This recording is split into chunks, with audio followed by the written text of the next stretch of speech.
स्वागत है आपका आदि विरासत यूट्यूब चैनल में। आज हम आदिवासियों के अस्तित्व के बारे में बात करेंगे और आपको सहजता पूर्वक समझाने की कोशिश करेंगे। तो चलिए शुरू करते हैं। कौन है आदिवासी? कोई कहता है देश का राजा है आदिवासी, तो कोई कहता है गरीब वर्ग है आदिवासी। आज भी अपने अस्तित्व के लिए लड़ रहा है आदिवासी।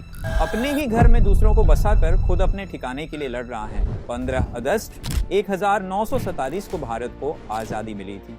ईस्वी साल 2024 में भारत को आज़ादी मिलने को 77 साल हो गए हैं और देश की जीडीपी 93 लाख करोड़ रुपए से बढ़कर करीब 147 लाख करोड़ रुपए हो गई है। तब भी आज आदिवासी समाज का अस्तित्व धुंधला पड़ता दिखाई दे रहा है, क्योंकि हमारे लोगों ने अपने अस्तित्व को स्वीकारा नहीं और अपनी संस्कृति को भुलाकर पराई संस्कृति को अपनाने लगे। और आज हम ये परिस्थिति भी देखने वाले हैं कि हमें खुद आदिवासी होकर भी हमें साबित करना पड़ रहा है कि हम आदिवासी हैं।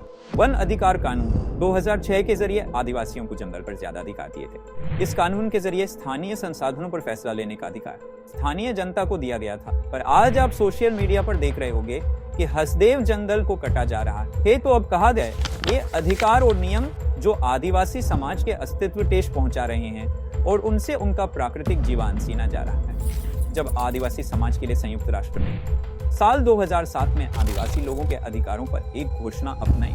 इस घोषणा में आदिवासियों के आत्मनिर्णय के अधिकार, उनकी संस्कृति, पहचान, भाषा, समारोहों की रक्षा, रोजगार, स्वास्थ्य, शिक्षा और प्राकृतिक संसाधनों तक पहुंच जैसी बातें शामिल थी। तो आज 18 साल होने के बावजूद भी आदिवासी अपनी पहचान, भाषा, शिक्षा और प्राकृतिक संसाधन जो आदिवासी का हक और अधिकार के लिए लड़ रहे हैं। देश के अमूल्य आदिवासी जो आज अपने अस्तित्व बचाने में कई लड़त लड़ रहे हैं, तब भी उनको राजकरणीय दबाव से दबाया जा रहा है। स्वतंत्रता प्राप्ति के बाद आदिवासियों के साथ जो वादे किए गए थे वे न केवल पूरे नहीं हुए बल्कि उनके अधिकारों का उल्लंघन किया गया। विशेषकर संविधान में जनजाति के दर्जे को आदिवासी की पहचान से जोड़कर उनके अस्मिता और पहचान पर हमला किया गया। जयपाल सिंह मुंडा ने संविधान सभा में आदिवासियों की पहचान की रक्षा के लिए संघर्ष किया था और उन्होंने आदिवासियों के लिए स्वायत्तता की मांग की थी।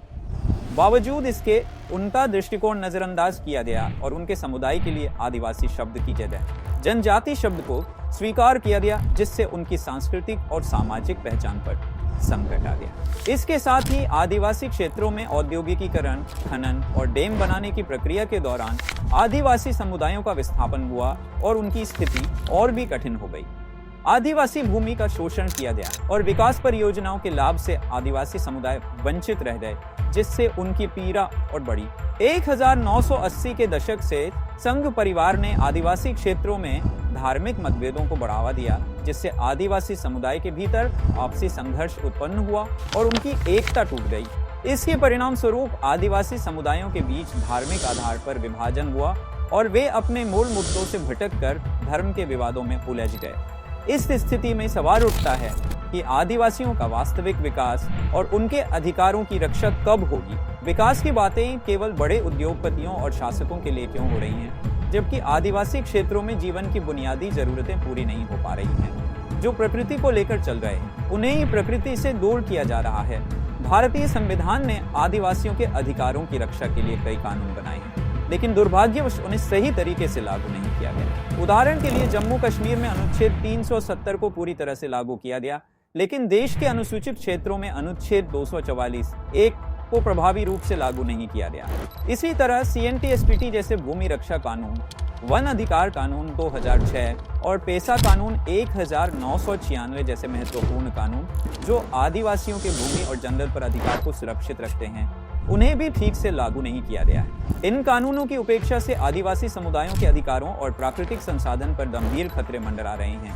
आज बाहरी ताकतें आदिवासियों को धर्म के नाम पर आपस में लड़वा रही हैं, जबकि सरकारें उन्हें उनकी असली लड़ाई से भटका रही हैं, क्योंकि उन्हें आदिवासियों की जमीन, जंगल, पहाड़ और खनिज संपदा चाहिए। आदिवासी युवाओं को यह समझना जरूरी है कि उनकी असली लड़ाई उनकी पहचान, संस्कृति और प्राकृतिक संसाधनों पर अधिकार की है। आदिवासी दिवस तभी सार्थक होगा जब संविधान में आदिवासी शब्द डाला जाएगा, आदिवासी स्वशासन व्यवस्था लागू होगी और उन्हें अपने संसाधनों पर मालिकाना हक मिलेगा। जय आदिवासी, जय जोहार।